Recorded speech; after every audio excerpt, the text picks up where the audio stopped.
Hey, everybody, welcome to Vertical MRO, the podcast that takes you behind the scenes of helicopter maintenance, repair, and overhaul. I'm your host, Val Medved, and this week I am pleased to bring to you Beth Christianos to our show. In this two-part interview, we find out that as a Transport Canada licensed aircraft maintenance engineer, there's a mouthful, with M1 and M2 ratings, she's worked on a wide range of helicopters from the EC-135 to the R-22s.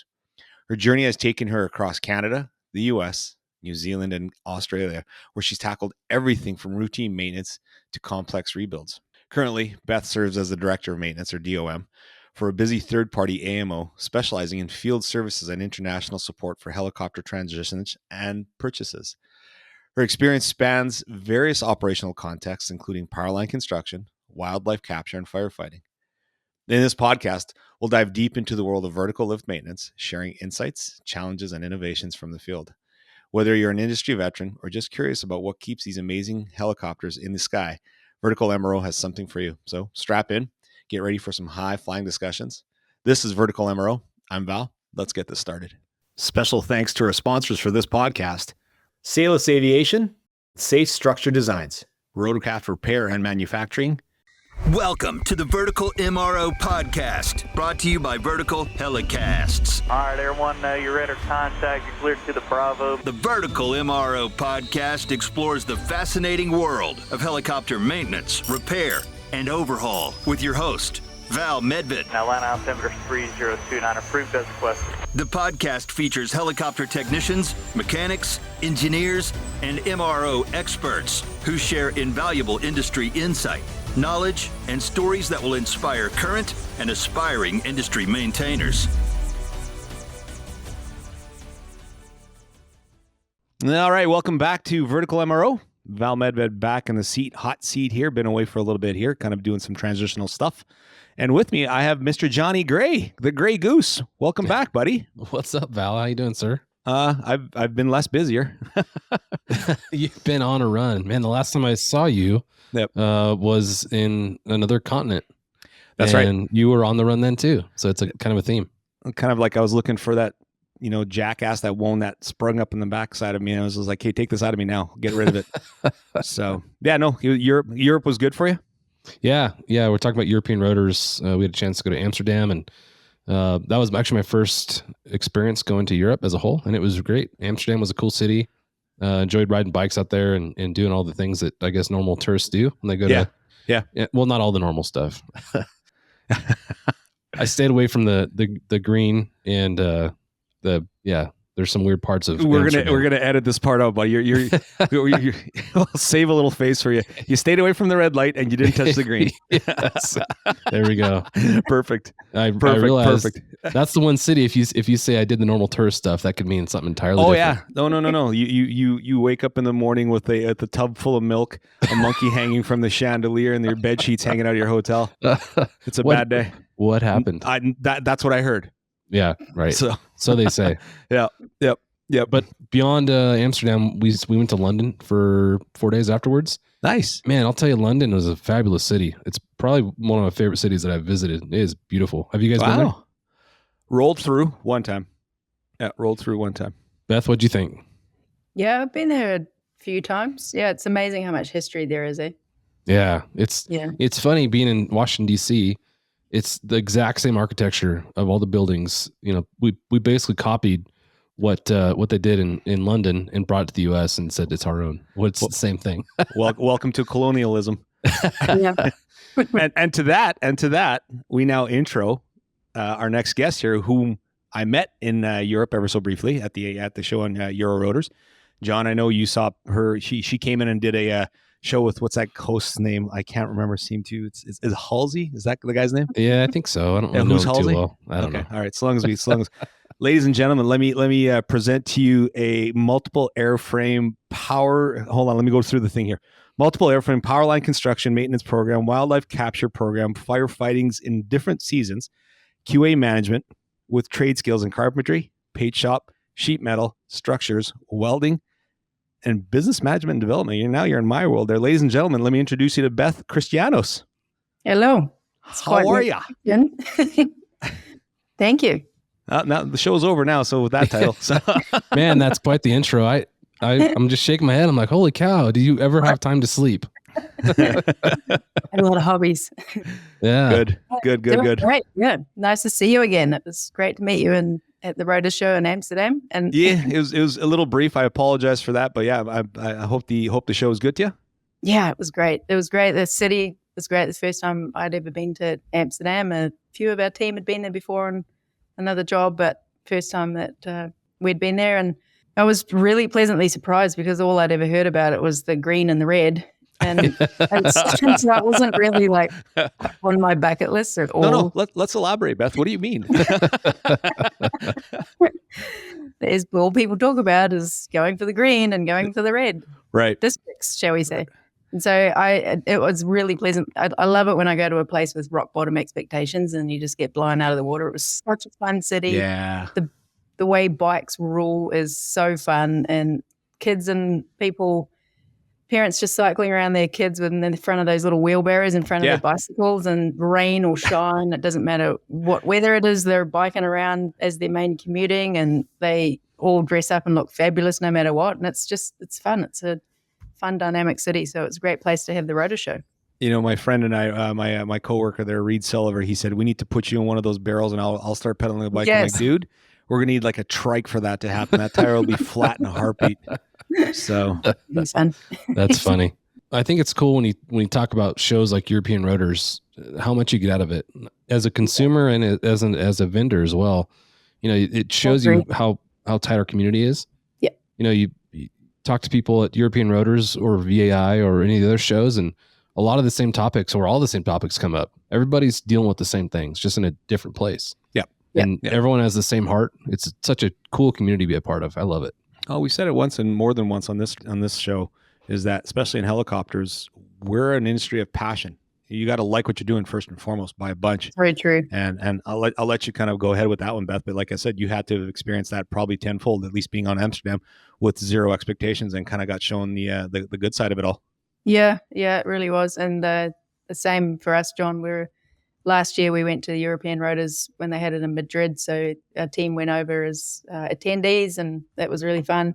And then we put a booth together this year as our first ever booth, and it was really cool being on that side of it as well. And I think it's just a neat way to travel and connect and meet up with everybody else in our industry, which, as we were kind of joking about before, we've all got to be a little touch of passion, a touch of crazy, touch of dark, and all the things to stay in this industry, because we all love it so much and it drives you crazy, but you love it even more anyway. I will say you guys did an excellent job with your booth. Thank you. My wife and I made it over your booth and talked to you guys for a little bit. The setup was amazing. You guys had some postcards that you can mail home to your family. Did you mail a postcard home? We mailed a postcard and it actually showed up yesterday. Good. We because I don't think any of the Canada Post has had a strike for the last few weeks. I don't think any of the major ones will have landed yet. Don't pull the string on that engine with me right now. I know they've got a whole lot of our postcards that are going to be really delayed, but that's great. Did you send one to California? Okay, yep. Cool. We sent it to our boys, and that's really cool. Yeah, I made it. So that was a great idea, and loved your guys' setup. It was great. Nice. Thanks very much. It was a lot of fun to do. We all kind of collaborated a lot on it, and our marketing manager is super fun and creative, and she sort of led the charge on it. And then the rest of us pitched in with as many fun ideas for merch. And once we got on all our merch together, we sort of realized, we looked at it all and we're like, it's basically all children's toys. Perfect. Helicopters, stickers, postcards. She was a busy little body. I remember her coming by the booth with you when you were interviewing with that. What's that guy's name again there? John, just remind me again. Shinder. Halsey, right? Yeah.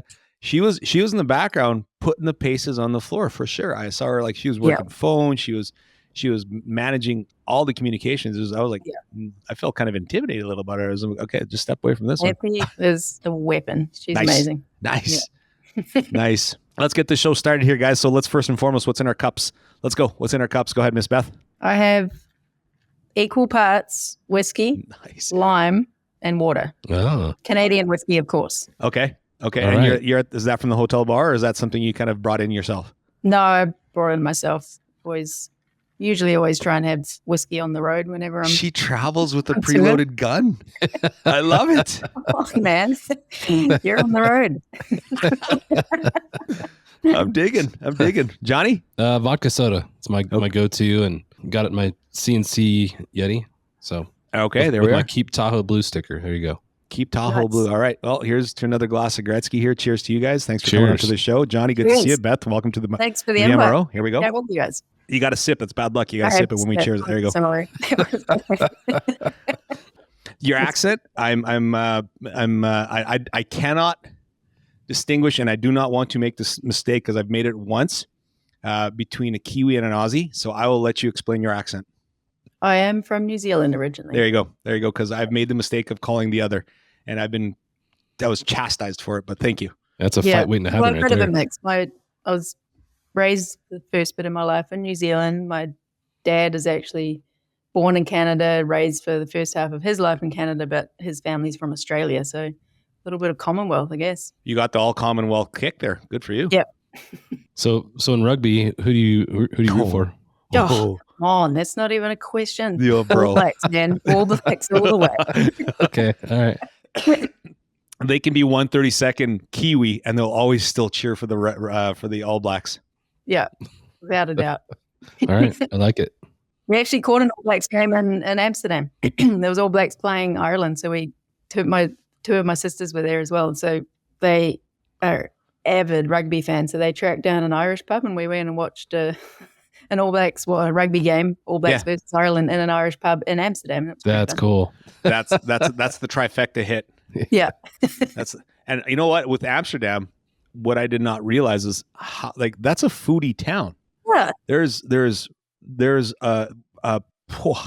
I think we counted about 16 Italian restaurants, at least that many East Indian restaurants. There's, God bless, can't tell you how many Chinese restaurants, and Irish pubs.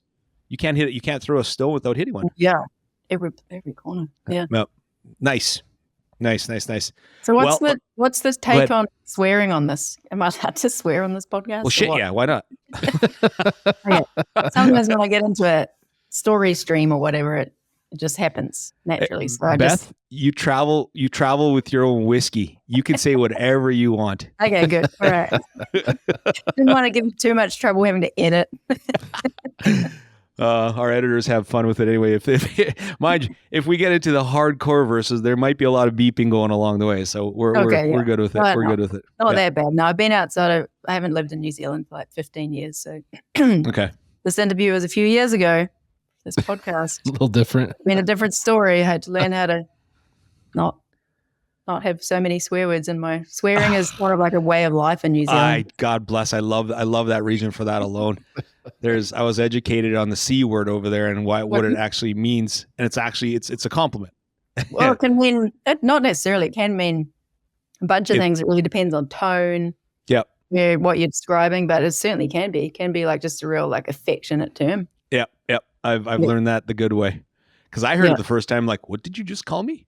Yeah, Matt, you're a good one. I was like, that's like scrapping words out here, bro. You want to fight? Yeah. Let's rewind that. So like you said, you haven't been back you haven't been there for about 15 years, but let's start at where step one here. Where Beth, let's go back a little bit about your educational background here and kind of where you're at because of where you were. Let's go through that pace here. So thank you to our sponsor, Solace Aviation. For comprehensive maintenance, repair, and overhaul services, Solace provides in-house expertise, world-class technology, and certifications to service the global aviation market. Excellence starts with Solace. Find out more at www.salusaviation.com. Well, I guess I just kind of progressed through the channels of what you can do in this industry. Purely helicopters, that was all I ever wanted to do. Once I latched onto it, I got my exposure to helicopters through working in the New Zealand Fire Service years ago when I was back in New Zealand. And so that was my exposure where I first got to actually work with helicopters, and it was just instant. I just thought it was the coolest machine, the coolest anything that I'd ever laid eyes on. And I just knew that whatever that was, that's what I wanted to do, whatever that was. And so took me another couple of years to figure out like how, because this was really pre-internet and I didn't have anyone in my family that was in aviation. So I had to do a lot of figuring out to figure out how you actually go about that. Mm-hmm. And so I just sort of started into the journey, and I actually started flight training first. That was my entry into helicopters, and I did my flight training, and then I got my commercial pilot's license and just doggedly, determinedly got my first job as a junior pilot. And that happened to be at the maintenance base of a fairly big company in New Zealand that's not around anymore. But at that time, there were about, I think there were about 40 helicopters and 8 bases around the country.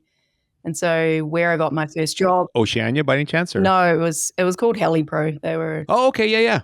They grew sort of pretty big, pretty fast, and then things didn't work out. So the company didn't survive, and everybody sort of that I worked with then is all off in different companies now. But but it was where I got my start, and I got my first job as a junior pilot at the maintenance base for the company. And I am not good at sitting around and doing nothing, which as a junior pilot, you have a lot of that because there's only so many jobs you can get thrown onto. After what I just read about your introduction, no shit. No. I've never been good at doing nothing. So I just started bugging the guys on the floor to get shit put aside for me if they had anything for me to do that I would. So I was consistent enough that they actually started relying on me to do stuff, and then I was doing more and more. And then after a little bit, the DOM actually approached me and said that they were looking for apprentices, and had I ever thought of doing my LAME license, as it's called in New Zealand. Mm-hmm. An AME in New Zealand is someone who never got their license. They're actually called a LAME, licensed aircraft maintenance engineer. Okay. Yeah. Okay. So bear that in mind if you're ever talking to Kiwis or Aussies. If you're an AME, you're someone who never got your license, never got around to getting certified. I'm sure getting a couple of teeth knocked to the back of my throat if I call anybody from Australia or New Zealand a LAME. So yeah. You hear that, John? She started as a pilot, John. Yeah. There you go. Yeah. And so I loved it. It was awesome. But I hadn't considered it when the DOM approached me and asked me, and I was like, no, I hadn't considered that, but I said I'd think about it. And I don't know, I really enjoyed what I'd done so far on the floor, and so I thought about it, and got some advice from different people that I respected, and I ended up going for it. And then, but the one thing that I did was I observed a few other people that were trying to do both flying and engineering, and it seemed like a lot. It seemed like it was too much, that you couldn't really ever get good at either if you try and do both at once. And so I made the call, which was not an easy one at the time, to put aside flying and just focus only on engineering, because by my math, I wouldn't ever get good at either if I tried to do both, is what I thought at the time. And I'm glad I did, because I think it's true. I think you can do both, but you have to be really patient and to just only do one for an extended period of time, and then only do the other one, and then maybe then you might be able to switch in and out. But I certainly don't think you can do both at once. I think you need to be picking either. You're probably not wrong. And it's just it's all in or the other. You can't. So demanding. Both sides of the industry are just so demanding in their own right. Yeah, that's probably a proper description of just they're very high demanding on either side, and you'd be like basically you'd be like a continental ripped apart on what to do with it. Sorry, John, go ahead, buddy. There's such a breadth of knowledge that's required for each one of those positions, and to be an expert in one of them, yes, you have to focus on the one thing. So I think you did the right thing. You brought up something that I want to go down a rabbit hole for a second, because I think it's important. You talked about being at the base and in between flights, making yourself handy for the maintenance staff. A lot of pilots are very good at finishing the flight, walking through the maintenance hangar, going downstairs or wherever their day room is, and doing whatever it is that they do. So I really encourage, for the pilots that are listening to this, for you guys to take some time and look over the shoulder of your maintenance staff to learn something. John, do you think pilots are going to listen to the show? Oh, they should. You know, I mean, That's it. I think anybody who really has an interest in aviation should have a desire agreed. to learn about the mechanical side. And I Yeah. really think you need to spend time and do what Beth did. You know, look over the shoulder of an engineer and figure out what they're doing and figure out how to help. Yep. And then for the engineers that are out there, encourage the pilots to do that. Or I mean, not even pilots, just the air crews. Hey, can you wax this for me? Like the small jobs that are time consuming. Yep. It Absolutely. gives you, as an aircrew member or a pilot, a whole nother level of appreciation for the work that's being done on the aircraft if you take the time to look at those small things. I think it's important. If you remember Scott from one of our first shows here, and Beth, I don't know if you listened to him. Scott's a good friend of mine. He's also a director of maintenance, but he also said he got more by kind of befriending the pilots of the aircraft that he was about to maintain.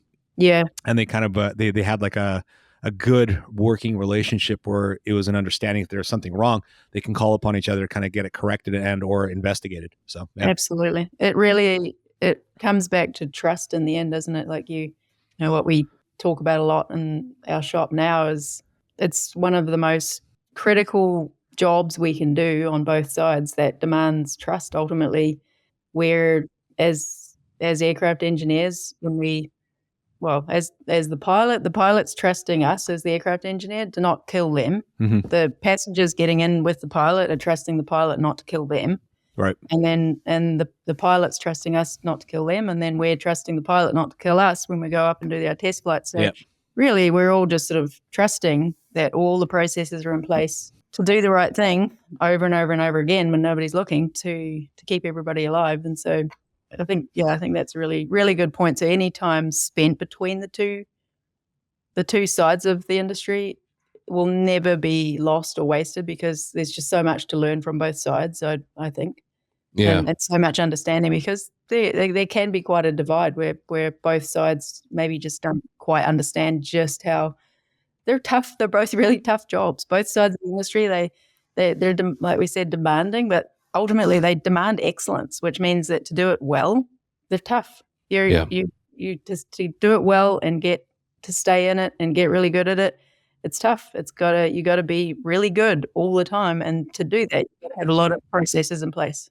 I'll be interested to hear your perspective on this, Beth, because I feel like, at least in public safety, the culture's done a really good job of kind of getting rid of this us versus them mentality and kind of embracing this we're all in this mission together mindset. I feel like what I'm describing, stopping in the hangar to help the maintenance staff wax or whatever the thing is, like that's kind of expected now. Yeah. You do it. You do it not only because you're expected to, but because you want to. What have you seen in your travels? You've been all over the world doing this. Have you seen that culture shift to where you're seeing more of integration of the maintenance staff and the air crews, or what's your take on that? I think so. Yeah, I think it does kind of differ a little bit from hangar to hangar a little bit, not necessarily from country to country, but about what that culture is, how much crossover there is, and how much integration there is. But overall, yeah, I think it is definitely improving the understanding of both sides. Is there one industry that is doing that better than another, or a different segment of the industry that's doing that better than the other? It's a good question. I don't think so. Not the one that comes to mind. No. But there's a progression. Yeah. Okay. Yeah. Let's bring it back to you. So we've kind of covered your education here, and let's put us at where you're currently at right now. And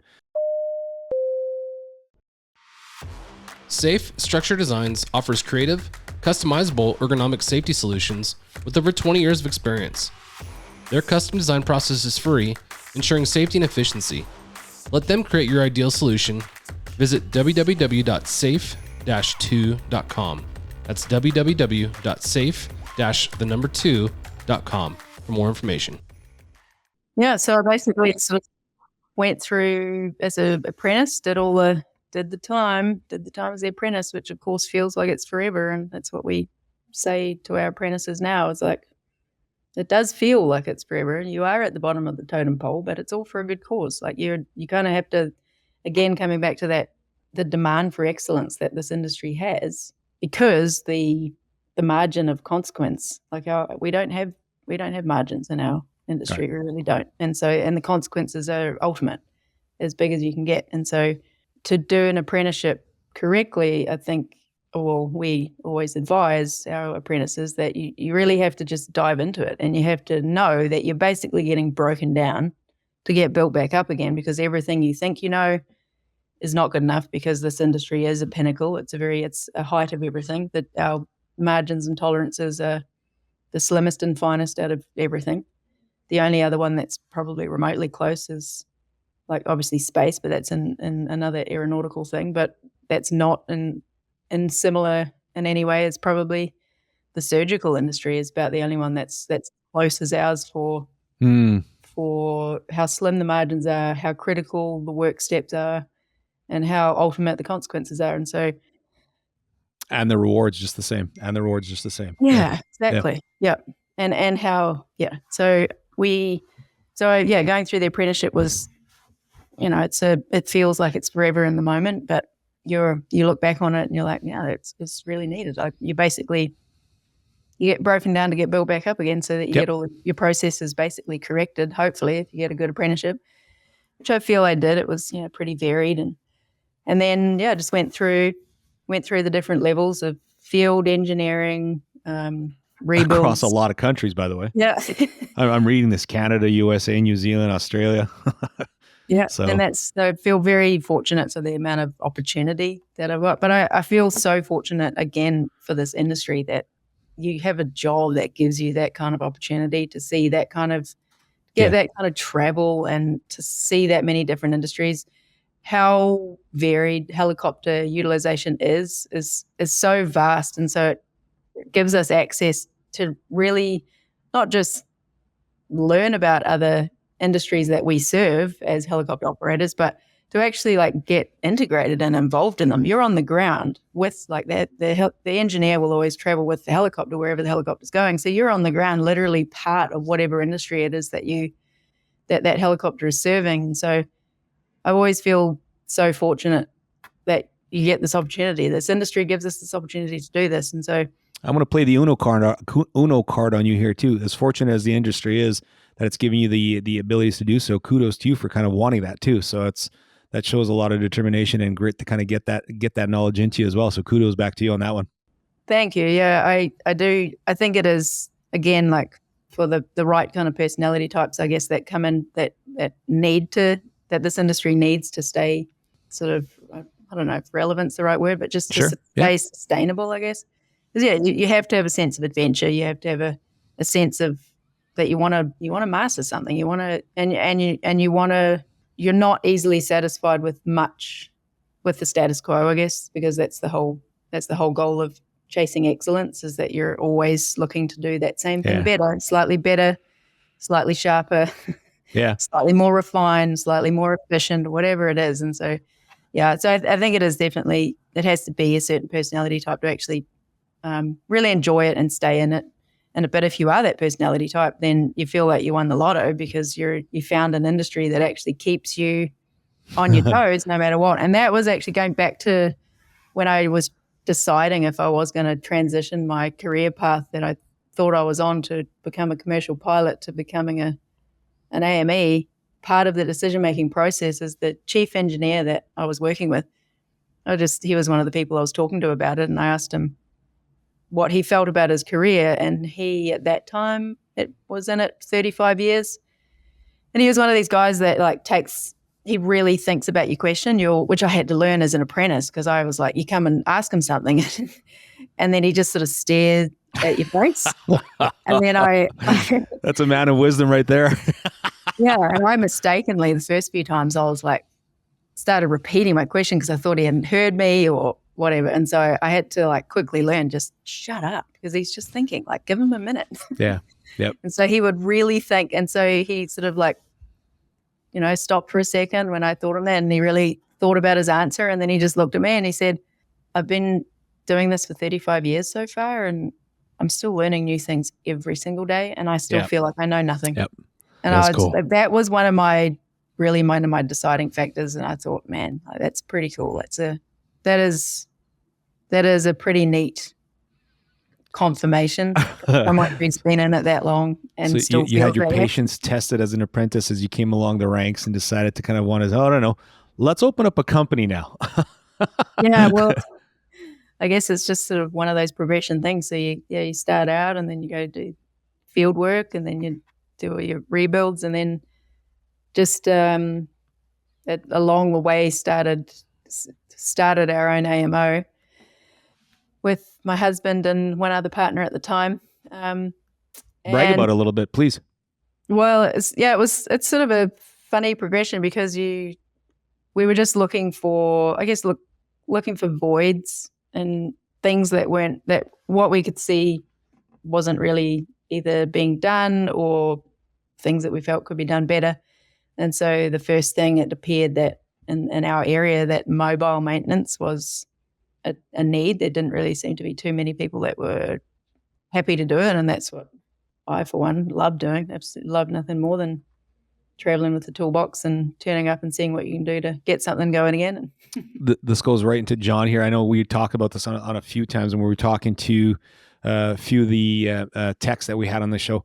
How do you even how do you plan or even prepare the amount of tools that you're going to be bringing with you? You must have like a semi truck full of tools.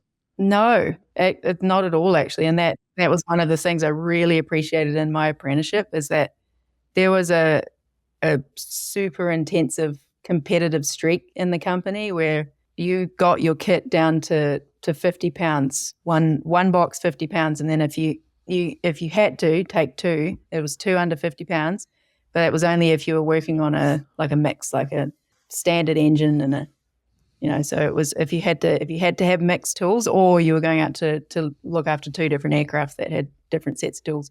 And so it was instead of, I know a lot of shops go the other way. You have this big intense competition of how big a toolbox you can get and how many tools, and don't get me wrong, there's a lot of tools. It's still are we making phallic comparisons here? What's going on? What did we just go Freudian on this show? big toolboxes. I know how it is. There's just lots of I'm going to get killed for that one for sure. Going in and out of, and it's you can see that the competition in that shop is how big the toolbox and how big the tool collection is, and that's cool. If you're based at the base, then you can do that. But because I guess I started out, my apprenticeship was on the road a lot. And I'm sure it was driven by the boss who probably wouldn't pay us excess baggage fees if we went over or something. I don't know. Right. Probably something driven by that, but it ended up being this pretty big competition. So it was the competition to find the lightest tools and to be sort of creative and savvy about, okay, which tools can you pack that will do multiple jobs? And so we kind of have that theme running at our shop these days too, because we're still primarily a mobile maintenance company. We've drafted out into different sectors that still really are founded around being on the road with your tools. Which you're on right now, by the way. So for our listeners and viewers to watch this, Beth is in the middle of burnt ass nowhere, Alberta, up in the Wood Buffalo area. I shouldn't say that. There's some really good people out there, but you're in the middle of bush. Such good people. Yeah, you are in the middle of bush. So it's yeah. So carry on. So this is now the kind of leading into the question, the name of the shirt on your shirt there, Leading Edge. That's how that was founded. Okay. Yeah, exactly. And so we just sort of got going to fill a void and see. I don't personally see much point in going into competition if somebody's already doing something well, which we're based in the Okanagan in British Columbia, and so we have a really good avionics shop. We have a really good MRO that we work in with a lot. They've invested millions in their infrastructure. They've got an amazing paint shop. So I don't really see much point in competing when people are already doing stuff really well. So will you be attending the MRO conference? Yes, absolutely. Yes. Of course. Yeah. It's going to be awesome. I've been bragging to John about Kelowna, Kamloops, Vernon, the shoe swap there. It's such a beautiful area. Yeah. I'm so glad you guys are having it here. It's really cool. I can't wait. It's going to be such a good show. Yeah. Agreed. Yeah. But so my next progression after Beth, before we move on, I want to touch on the tooling again. I'm really intrigued by what you're doing on the road. Because I think about myself, when we go off-roading, we pack an off-road emergency toolkit. And it's always, I'm scratching my head every time we go and I look at what we've packed. Like, okay, what do I need and what don't I need? Because like you said, weight is always the issue. It doesn't matter if you're flying or doing anything else. Weight and size. Yeah. So I always look at what I've got and I'm like, okay, what can I get rid of? And I feel like I'm the movie The Jerk, where he's walking out of the house. He's like, I need this and this thing only. And he ends up taking half the house out of the house. And really you don't need that. But for when you look at what you take with you, what's the one constant tool that you've always like, this is the one thing I cannot do without? Good call. Yep. Good question. Thank you to our sponsor, Rotorcraft Repair and Manufacturing, manufacturer of DSX, Dragon Skin Extreme, and FFA approved Rotor Blade Leading Edge Erosion Corrosion Protective Coating with a proven record of durability in harsh environments like sand and rain. Contact Seth at rotorcraft.biz and stop wasting money on other so-called erosion coatings.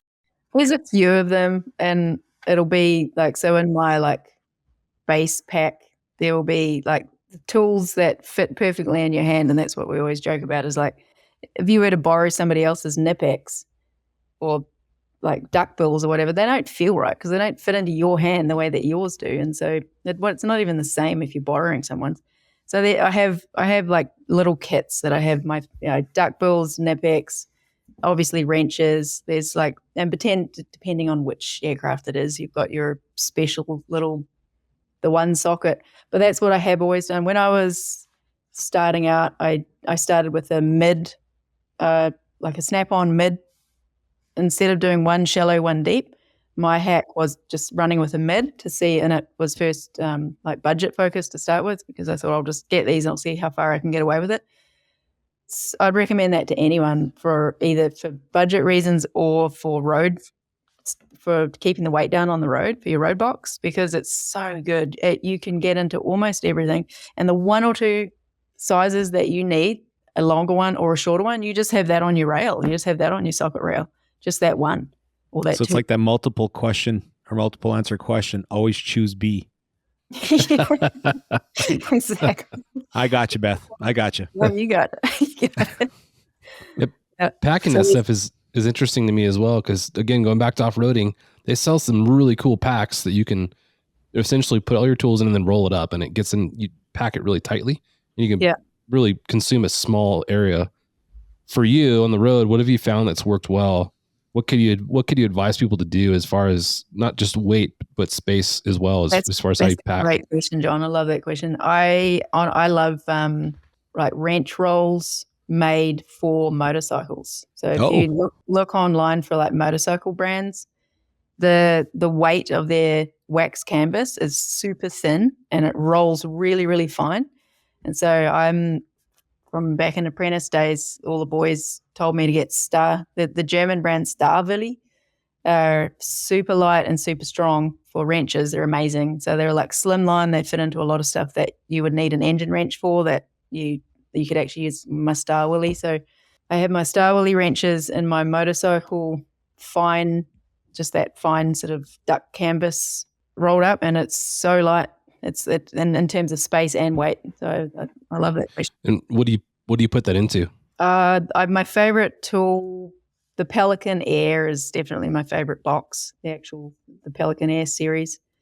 That box is 11 pounds by itself, which is the lightest weight that I've ever found for a road kit. That doesn't steal a lot of internal diameter. You can actually pack. And I know everybody's going into all the the foam cutouts and everything, and I'm still holding out on that. I'm still a bit old school where I've got everything's a jigsaw puzzle in my box. I know that goes in first to be able to fit that and then fit that.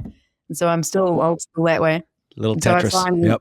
Yeah, I still do the Tetris thing, which I know is not super popular anymore because everybody with the whole tool control thing has gone the way of the foam thing. But for me, my argument, whether I'm just justifying myself or not, but my argument. When you listen back upon this and you're saying, you know what? Yeah, I did justify myself on this one. So my husband is a helicopter pilot, and his specialty is two specialties: wildlife capture and paraline. And so the reason I'm saying this is we were working together on a job building paraline out of Edmonton about 12 years ago, and we were just talking about the differences of what happens of complacency and how building paraline is really it's such a dynamic. It's like Paraline work to start with is just so intense. It's one of the most intense sectors of the helicopter industry. Paraline is Paraline building is, I think, one of the most you can do, because your landscape is changing around you. Every single hour. You are literally changing around you. And so Mike said to me, he's like, well, I don't actually, when I know my environment's staying the same, he'll put his rock down and he'll spray paint it orange and he'll come and land his skid right beside that rock. But he said for when he's doing on build work, he doesn't do that. He will intentionally land somewhere slightly different each time to remind his brain to stay alert that this is changing, don't get complacent. He actually actively puts this habit in place to make sure, because that's what we do. Our brains we're habitual creatures like every other creature. Our brains will carve habits. And so my correlation is, I like the fact that this tool control for me is one of the most intense things as an AME, of the consequences of what can happen if you leave a tool behind on an aircraft. So for me, that's one of those things that I'm just so paranoid about. My whole career, I've been so paranoid about it. And so for me, I like having just being so intensely paranoid about it that I like the thought of just keeping myself on my toes all the time, no matter what. That you're just constantly doing that inventory in your head. Where's that tool? Where did I put it? Where did I place it? What's my setup? In our industry, OCD and ADHD is superpowers, and that's totally it's a lot of people think of it as, oh, you need help. No, the hell you don't. It's if you're able to kind of, especially with the OCD, I understand completely what you mean when it comes to leaving stuff behind. In my world, it's not integral in my profession, of my side of the industry, but there is times did I forget to talk about this? I hyper focus on something that I need to kind of either over present or over educate or over kind of dictate on what I'm trying to get across here. So John, sorry about that, dude. I cut you right off. No, it's okay. I laughed for a couple of reasons. One, we talked about a story, which I'll bring up here in a second offline. It's a good time to research. Put a drink in your hand, Beth. This is a good one. But two, I laugh because at home, I think we're all creatures of habit. If I'm at home, I have a place for my keys. And when I walk in the house, I put my keys in that place. I know that's where they go. Yeah. But when I'm on the road, I don't have a place for my keys. And so I oftentimes, I'm like, okay, I don't have a place, and I lose stuff when I'm on the road more than any other time because I don't have a routine in place to do that. Yep. Yeah. I got a little trick here for you, John, before you get onto it next time. Because I travel so much, I train that kind of, like you said, when you go in through your, like Beth said, we are creatures of habit. As humans, we are creatures of habit. And when I'm on the road and I'm not in front of my usual self and I'm not getting out of my own bed and I have to put on clothes to kind of turn on, right? To kind of get up ready for the clients, I brush my teeth with my left hand. Oh, yeah. It's interesting. Yeah. It just like, okay, you got to be on, you have to be focused, you have to be ready, and you need to kind of just do something, just even if it's 1% different, it's that little thing. So, especially after some whiskeys, that's tough. Well, and then I start drinking with my left hand, then I come like, whose hand is this? Right? Sorry, go ahead, buddy. Going back to the topic of tool control, because this goes back to the whole conversation we we're just having. It is a huge topic, and it's something that is really important. And I had a unique experience. We fly H-125s, or the agency I flew 125s, and I was working a weekend shift. The aircraft that I was scheduled to fly the Saturday afternoon had just come out of retorques. It was retorqued on a Friday afternoon. The retorque was completed. I came in Saturday afternoon to pre-flight and go fly my shift. Open up the transmission cowling. The first thing I see is a wrench attached to one of the bolts that was being retorqued. Oh, wow. And I'm like, holy cow. Like, there's a lot of topics here to discuss. Quality assurance is one of them. Having someone working behind you to verify what you're doing. Yeah. And making sure that you're doing what you're doing right. Tool control is another part of that. And luckily, like, we have a good protocol in place, and we weren't rushed and trying to get around a pre-flight. We did a proper pre-flight, and luckily I also had a new guy with me, a new aircrew member. And I said, "Hey, come here and look at this." And he walked over and looked, and I'm like, "Hey, this is, everyone's subject to these mistakes. We're human. I'm not blaming the person who made a mistake, because we all make mistakes. But this is what can happen if complacency comes into play. Agreed. Based on the conversation, I'm giggling as you're talking about complacency and tool control and all these things, because we had just talked about that, and it's such an important part. Because like you said, the margins are so low. We can't make mistakes like that. So that's for you on the road, like in your apprentices, how do you train to that? How do you reinforce those ideas? Well, I think it's a long process. And it depends on going back to the personality type and the style of brain. And I love that point you made, Val, about ADD and OCD can be just such superpowers, because the way that these brains are wired can be a little better suited to really focus and zone in on what you've got at hand. But to answer your question, John, I think it's a lot to do with a lot of repetition and a lot of storytelling. We do a lot of storytelling. In our shop, we have a safety meeting every quarter. We put it a recurring thing on the calendar, and it's turned into, certainly for me, one of my favorite meetings that we have, which can sound kind of funny because sometimes I've been in some organizations where you're like, oh, safety meeting. But what we do in our one is we just put this point on the calendar, and then we all sit down. Anyone that's remote just comes in and we set up on the screen. So it's a mix, always a mix of in person and on the screen, depending on who's out on the road.